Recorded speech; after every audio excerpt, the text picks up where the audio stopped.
You know, there's a heist happening right now, this very second. It's totally silent, it's digital, and the target, it's not your money. It's something way, way more valuable. And today, we're going to show you exactly how to pull off the ultimate counter heist. But first, let me ask you something. Just think about it for a second. In our crazy, hyper-connected world, what is the one single thing you have that is absolutely 100% finite? The one thing you can never, ever get more of? That's right. It's your attention, your focus, your ability to just sit and think. And here's the kicker. Whether you realize it or not, it is being bought and sold every single minute of every single day. So, let's pull back the curtain, shall we? Let's take a look at the massive system that's been designed from the ground up to capture, package, and sell your focus for a profit. Welcome, my friends, to the attention economy. This is the engine that powers basically the entire free internet. The whole idea is ridiculously simple. Your attention is a resource. And all these platforms, think YouTube, Instagram, TikTok, they're basically in the business of mining as much of it as they possibly can, just to sell it to the highest bidder. And I mean, the scale of this thing is just mind-boggling. Get this, in 2022 alone, just two companies, Alphabet and Meta, pulled in over $340 billion from ads. That whole mountain of cash, it's built on one single thing, their ability to grab and hold on to our eyeballs. The author Tim Wu absolutely nailed it when he said this. The deal we're making is crystal clear. The service isn't really free, we're just paying with a different kind of currency. We pay with our seconds, our minutes, our focus, and our mental energy.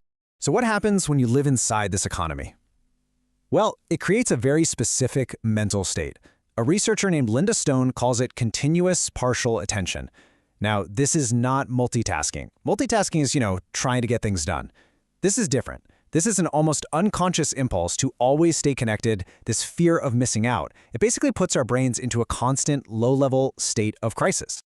So what's the actual damage here? What's the real cost? This feeling of being constantly on alert, this endless switching between tasks, it comes with a pretty staggering price tag for our productivity and honestly for our well-being. Just think about the last time you were interrupted at work. A single little notification, a quick peek at an email. Well, according to research from the University of California, it takes on average 23 minutes to get back into that deep state of focus after just one disruption. Almost half an hour of good, productive time just gone. And how often is this happening? Brace yourself. The average person working on a computer toggles between different apps and websites nearly 1,200 times every single day. Each one of those little toggles is like a tiny tax on your focus. And all those tiny taxes? Oh, they add up. It's something called the toggle tax, and it costs the average employee about 9% of their total annual work time.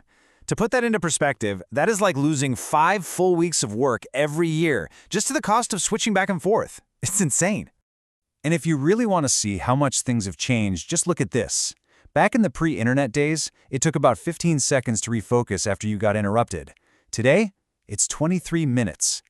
That is a jaw-dropping 9,200% increase in the time our brains need to recover. We are literally being rewired. And look, this isn't just about losing time. The costs are physical, they're measurable. This state of constant alert floods our bodies with the stress hormone cortisol. That means our memory gets worse, we make more mistakes, and it leads directly to employee burnout and teams that just can't work together effectively. Okay, that's all the bad news. I get it. The system is designed to break our focus. But there is an antidote. There is a way to fight back, and it's a skill that the author Cal Newport calls a genuine superpower for the 21st century. And that superpower is deep work. It's the ability to focus with zero distractions on a really challenging task. This is the mental state where you learn difficult things fast, where you solve big problems, and where you produce your absolute best, most valuable work. And this really gets to the heart of the difference between being busy and being productive. Shallow work, answering emails, scheduling stuff, it keeps us occupied, but it doesn't create much new value. Deep work, that's where the breakthroughs happen. It's what makes you hard to replace and truly valuable.